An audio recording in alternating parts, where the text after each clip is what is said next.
중동부 3부 3반 박준상입니다. 잠언 1장 다윗의 아들 이스라엘 왕 솔로몬의 잠언이라. 이는 지혜와 훈계를 알게 하며 명철의 말씀을 깨닫게 하며 지혜롭게 공의롭게 정의롭게 정직하게 행할 일에 대하여 훈계를 받게 하며 어리석은 자를 슬기롭게 하며 젊은 자에게 지식과 근신함을 주기 위한 것이니 지혜 있는 자는 듣고 학식이 더할 것이요 명철한 자는 지략을 얻을 것이라. 잠언과 비유와 지혜 있는 자의 말과 그 오묘한 말을 깨달으리라. 여호와를 경외하는 것이 지식의 근본이거늘 미련한 자는 지혜와 훈계를 멸시하느니라. 내 아들아, 네 어미의 훈계를 들으며 네 어미의 법을 떠나지 말라. 이는 네 머리에 아름다운 관이요 네 목에 금사슬이니라. 중등부 3분 3반 김다솔입니다. 내 아들아, 악한 자가 너를 깰지라도 따르지 말라. 그들이 내게 말하기를 우리와 함께 가자. 우리가 가만히 엎드렸다가 사람의 피를 흘리자. 죄 없는 자를 까닭없이 숨어 기다리다가 수월같이 그들을 산채로 삼키며 무덤에 내려가는 자들같이 통으로 삼키자. 우리가 온갖 보화를 얻으며 빼앗은 것으로 우리 집을 채우리니 너는 우리와 함께 제배를 뽑고 우리가 함께 전대 하나만 두자 할지라도 내 아들아, 그들과 함께 길에 다니지 말라. 내 발을 금하여 그 길을 밟지 말라. 대저 그 발은 악으로 달려가며 피를 흘리는데 빠름이니라. 새가 보는 데서 그물을 치며 한 일이겠거늘 그들이 가만히 엎드림은 자기의 피를 흘릴 뿐이요 숨어 기다림은 자기의 생명을 해할 뿐이니. 중등부 3부 3반 노영훈입니다. 이익을 탐하는 모든 자의 길은 다 이러하여 자기의 생명을 잃게 하느니라. 지혜가 길거리에서 부르며 광장에서 소리를 높이며 시끄러운 길목에서 소리를 지르며 성문 어귀와 성중에서 그 소리를 발하여 이르되 너희 어리석은 자들은 어리석음을 좋아하며 거만한 자들은 거만을 기뻐하며 미련한 자들은 지식을 미워하니 어느 때까지 하겠느냐. 나의 책망을 듣고 돌이키라 보라. 내가 나의 영을 너희에게 부어주며 내 말을 너희에게 보이리라.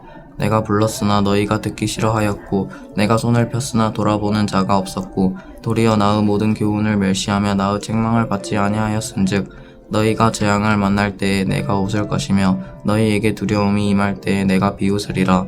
너희의 두려움이 광풍같이 임하겠고 너희의 재앙이 폭풍같이 이르겠고 너희에게 근심과 슬픔이 임하리니. 중등부 3부 3반 김수현입니다. 그때 너희가 나를 부르리라. 그래도 내가 대답하지 아니하겠고 부지런히 나를 찾으리라.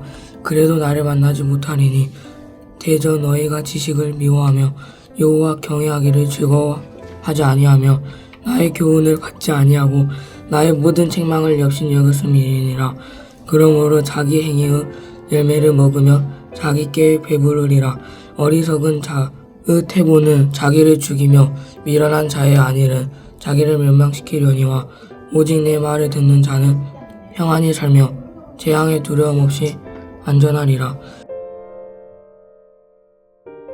하늘에 계신 우리 아버지여, 이름이 거룩히 여김을 받으시오며 나라가 임하옵시며 뜻이 하늘에서 이룬 것 같이 땅에서도 이루어지이다.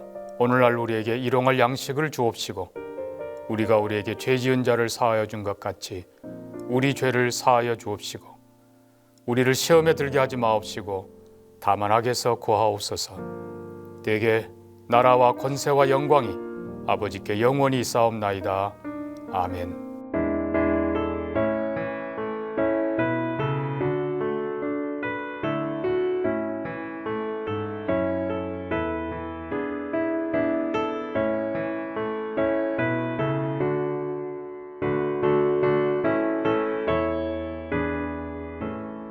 저 높은 곳을 향하여 날마다 나아갑니다.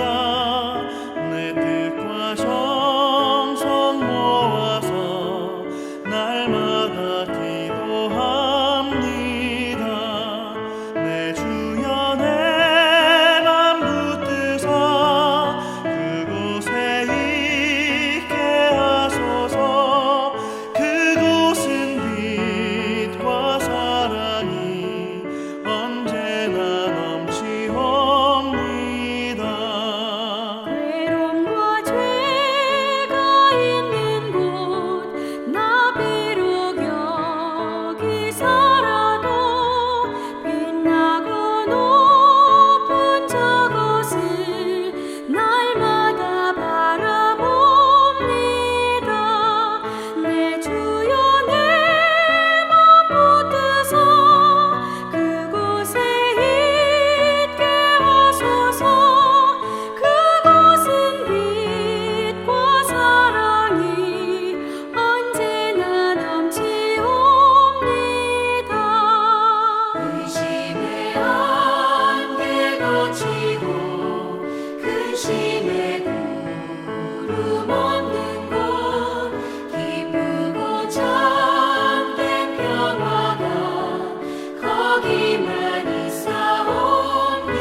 오늘 함께 나눌 말씀은 이사야 24장 14절부터 23절까지 말씀입니다. 제가 봉독하겠습니다. 무리가 소리를 높여 부를 것이며 여호와의 위엄으로 말미암아 바다에서부터 크게 외치리니 그러므로 너희가 동방에서 여호와를 영화롭게 하며 바다 모든 섬에서 이스라엘의 하나님 여호와의 이름을 영화롭게 할 것이라. 땅끝에서부터 노래하는 소리가 우리에게 들리기를 의로우신 이에게 영광을 돌리세 하도다. 그러나 나는 이르기를 나는 쇠잔하였고 나는 쇠잔하였으니 내게 화가 있도다. 배신자들은 배신하고 배신자들이 크게 배신하였도다.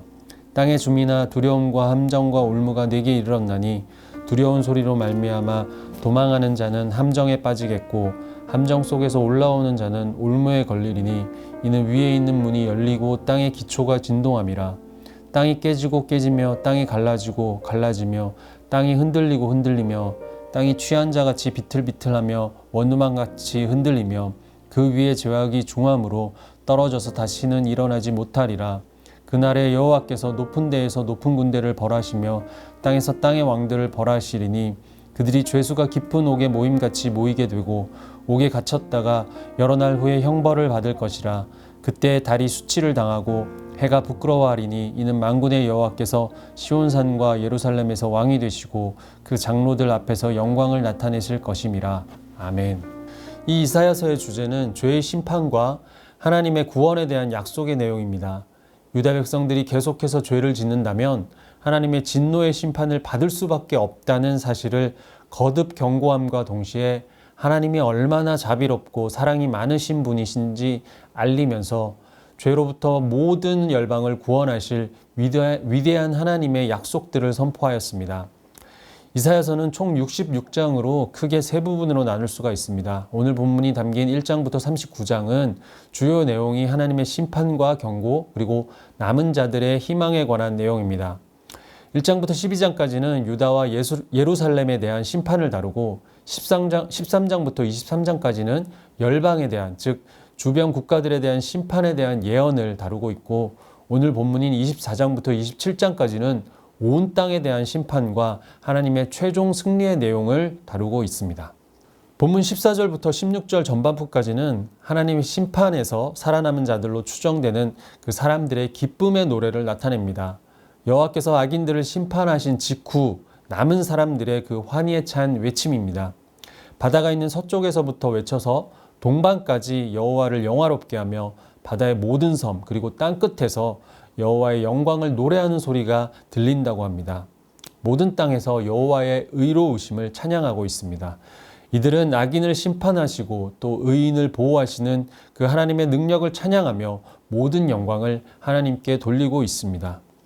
심판과 동시에 그들에게 이루어진 구원을 기뻐하며 하나님을 찬양하고 있음을 이사야가 묘사하고 있습니다. 그런데 이사야가 장차 임할 그 영광스러운 찬양의 장면에서 다시 현재로 시선을 옮겼을 때 그는 깊은 절망과 탄식에 빠지게 됩니다. 16절 후반부터 18절 상반절까지 하나님의 승리가 아직 도래하지 않은 현실은 여전히 속임수와 배신 그리고 두려움과 함정으로 가득 차 있습니다. 배신자들이 배신했다, 배신으로 배신자들이 배신했다 라고 선언하며 배신자들이 배신했다는 그 반복적인 표현으로 악인들이 지속적으로 기만과 약탈을 일삼아 왔음을 강조하고 있습니다. 그들의 배신은 사람과의 관계에서만이 아니라 하나님과의 관계에서 일어난 언약의 배반, 즉 하나님을 신뢰하지 않고 하나님께 불순종함으로 자신의 힘과 욕망을 의지하는 삶을 사는 자들입니다. 그래서 앞으로 이 땅에 쏟아지게 될 그 심판의 무게를 짐작하며 심판으로 인해 벌어질 참혹한 그 파괴의 현장을 예상하며 그리고 수많은 사람들이 죽고 극소수만 살아남게 될 그 공포와 두려움만 가득한 미래를 탄식하며 그는 쇠잔하고 쇠잔하다 나에게 화가 있도다 이렇게 무너질 수밖에 없는 그 마음의 심정을 드러내고 있습니다. 18절 후반절부터 20절까지 땅이 파괴됨을 묘사하면서 심판을 피할 수 없음을 나타냅니다. 하늘에서 문이 열리고 땅의 기초가 흔들리게 되며 땅이 깨지고 갈라지는 것이 이전의 노아의 홍수를 연상되게 합니다. 하늘문이 열려서 물이 쏟아지고 지진으로 갈라진 그 땅에서 물이 솟구쳐 올라 모든 땅을 휩쓰는 심판이 재현되는 것입니다. 온 세상이 그리고 온 우주가 심판에 동원됩니다. 따라서 숨을 곳도 피할 곳도 없고 심판의 강도는 점점 더 강해져만 가서 땅이 제자리를 지탱하지 못하고 휘청거리며 무너져 내려 다시는 일어나지 못할 것인데 그들의 죄가 너무 무겁기 때문이라 말합니다.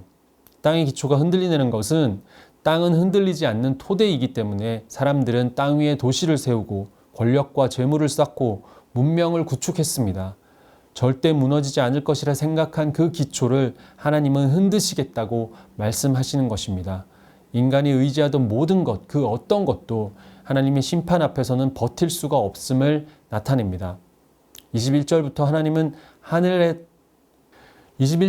하나님은 하늘과 땅 모두를 심판하시는 심판자요, 온 땅의 주인으로 온 우주를 통치하시는 왕이 되시고 스스로 영광을 드러내시는 분으로 오실 것임을 선포합니다. 하나님보다 나 자신을 높이며 하나님을 대적하는 그 존재들을 옥에 가두시고 여러 날 후에 그들을 판결하기 위한 재판이 열리고 그때 합당한 형벌이 내려질 것입니다. 이렇게 최후의 심판이 내려진 후 새로운 세상이 펼쳐지게 됩니다. 사람들이 빛의 근원이라 여기며 신이라 섬겼던 해와 달, 그 모든 것이 하나님 앞에 철저하게 무너져 부끄러움을 당하게 될 것이고 하늘과 땅의 모든 권세가 하나님의 통치 아래 있음을 선포되며 시온산과 예루살렘에서 왕이 되시고 영광을 드러내실 것이라 선포합니다. 드디어 회복의 시대가 열리게 되는 것입니다. 하나님이 적들을 완전히 멸하시고 왕권을 굳건히 하시는 그 종말의 순간이 된 것입니다. 이렇게 심판은 반드시 임하게 될 것이지만 그 심판대 앞에서 예수 그리스도께서는 내가 저들의 죄를 속죄하였다 말씀하시며 우리를 대변해 주시고 우리를 천국으로 인도해 주실 것이라는 그 약속이 나에게도 주어졌다는 사실이 너무나도 놀랍고 또 감격스러운 형언할 수 없는 감사이기 때문에 이 땅에서는 비록 고난이고 아픔이지만 지금은 잠시의 나그네의 삶이니 영원한 생명이 있음을 잊지 말고 참고 기다리자 하는 말이 안타깝지만 사실은 별로 와닿지가 않습니다.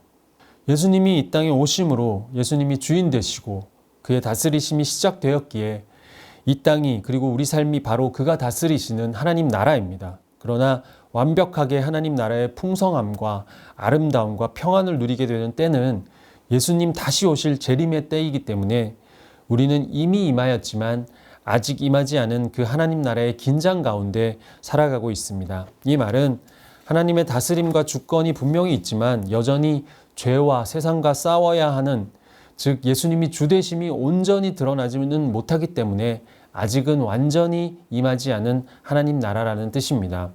그러나 내 삶에 예수 그리스도는 주되심이 분명하므로 하나님 나라가 죽음 후에나 비로소 시작되는 것이 아님은 분명합니다. 그래서 이 땅에서도 우리는 하나님의 그 다스리심과 임재를 경험해야 합니다. 하나님의 통치는 우리가 죽어서 시작되는 것이 아니라 믿음으로 시작되는 것이기 때문입니다. 그러나 이론은 그렇지만 그렇게 못 사는 것이 너무나 답답한 것이 우리의 모습입니다. 내 삶에 하나님 나라가 임하였는데 왜 감격과 감사와 기대가 없는 것일까? 예수님은 분명히 내 안에 살아 역사하시는데 왜 세상과 현실이 더 커 보이는 것인가? 왜 나는 늘 지치고 낙심하게 되는 것인가? 믿음이 없어서 그런 것인가? 믿음 없는 것이 맞습니다. 믿음 없음을 늘 인정하는 것이 우리입니다. 하지만 내가 정말 답답함을 느끼는 진짜 이유를 잘 살펴보면 세상에서 내 뜻대로 되는 일이 없어서 그런 것이기도 하고 내가 세상에 너무나 관심이 많아서 그런 것이기도 한 것이 우리의 연약한 죄된 본성입니다. 하나님이 우리를 사랑하셔서 그의 아들을 내어주시고 영생을 주심으로 사망에서 생명으로 옮겨서 부활로 다시 살아나게 하신다는 말씀은 엄청난 약속이고 또 충격적이고 감사이며 감격인데 우리는 그닥 감격이 없습니다. 그것이면 충분한데 충분하지가 않습니다. 다 맞는 말이고 알겠지만 먼 얘기처럼 들립니다. 죽음과 심판과 영원한 생명, 이 모든 것이 직접적으로 피부로 느껴지지 않는 것이 바로 우리 인간의 연약함입니다. 지금은 느낄 수가 없습니다. 감사 그리고 감격하지 못하는 우리지만 구원은 반드시 이루어진다는 것이 한 번 더 놀라운 하나님의 은혜와 자비입니다. 죽음과 심판, 가장 심각하고도 우리 인생의 가장 중요한 문제이지만 살아있는 우리에게는 죽음이 그렇게 와닿지가 않습니다. 죽음을 반드시 실감하게 될 날이 분명히 오겠지만 그때까지는 여전히 비현실적인 것이 바로 죽음입니다. 장례식장을 가면 나를 잠깐 되돌아보게 되는 것은 맞지만 당장의 현실의 문제로 바로 잊혀지게 됩니다. 하지만 죽음을 앞에 둔 중증 환자분들에게는 그 죽음, 심판, 영생은 어떤 것보다 현실일 것입니다.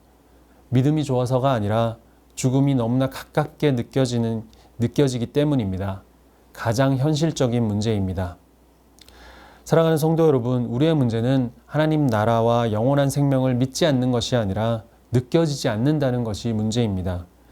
성경이 말하는 믿음으로 영생을 얻었다는 것은 죽어서야 비로소 영생이 시작되는 것이 아니라 믿는 순간부터 영생이 시작되었다는 의미입니다. 그래서 우리는 지금 현재 영생을 살아가고 있는 것입니다. 영생의 의미는 예수님과의 동행입니다. 우리는 죽은 후에 천국에서 예수님과 동행하는 것이 아니라 치열하게 살아가는 이 삶에서 예수님과 동행하기 때문에 우리는 영생을 살고 있는 것입니다. 그래서 영생의 관점에서 이 삶을 살아내야 하는 것입니다.